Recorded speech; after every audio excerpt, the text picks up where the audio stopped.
ఉపాధ్యాయులకు మరియు నాతోటి విచ్చేసిన విద్యార్థులకు సెప్టెంబర్ 5వ తేదీన సర్వేపల్లి రాధాకృష్ణ జయంతి సందర్భంగా జరుపుకుంటున్న ఉపాధ్యాయ దినోత్సవ శుభాకాంక్షలు. అజ్ఞానం అనే చీకటిలో ఉన్న వారికి విజ్ఞానంలో దారిని చూపి వారి జీవితాల్లో వెలుగులు నింపేవారే ఉపాధ్యాయులు. గురువు అనుగ్రహం కలిగిన వాడు ఆజ్ఞాని కూడా జ్ఞానవంతుడు అవుతాడు.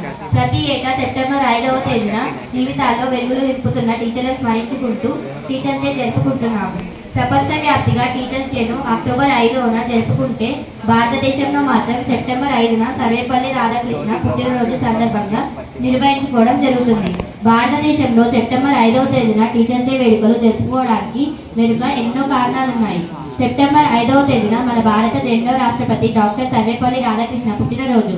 1962 భారత రాష్ట్రపతిగా పదవి బాధ్యతలు చేపట్టిన రాధాకృష్ణ వద్దకు కొంతమంది విద్యార్థులు మిత్రులు వెళ్లారు. పుట్టినరోజు సందర్భంగా నిర్వహించుకోవడానికి అనుమతి ఇవ్వాలని వారు రాధాకృష్ణను కోరారు.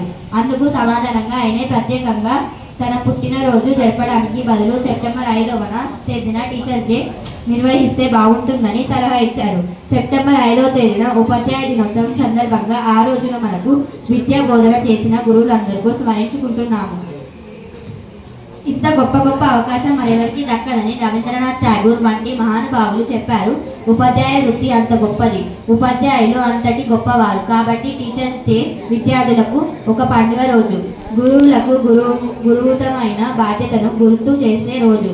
దేవుడు గురువు పక్కపక్కన ఉంటే నేను మొదట గురువుకే నమస్కరిస్తాను అన్నారు మహానుభావుడు కబీర్ దాస్. ఎందుకంటే ఆయన భగవంతుడు మొదటి తనకు చెప్పిందని గురువు కాబట్టి అని వివరించాడు. సమాజంలో గురువుకు ఉన్న స్థానం అంత గొప్పది. గు అంటే చీకటి, రు అంటే పోగొట్టేది అని అర్థం. అంటే మనలో అజ్ఞాన పౌరాలు తొలగించి జ్ఞాన దీప్తిని వెలిగించేవాడు గురువు అన్నమాట. నాకు మాట్లాడే ఇంతటి అవకాశం ఇచ్చినందుకు టీచర్లు ఉపాధ్యాయులందరికీ నా నమస్కారాలు. Thank you. జై హింద్, జై భారత్.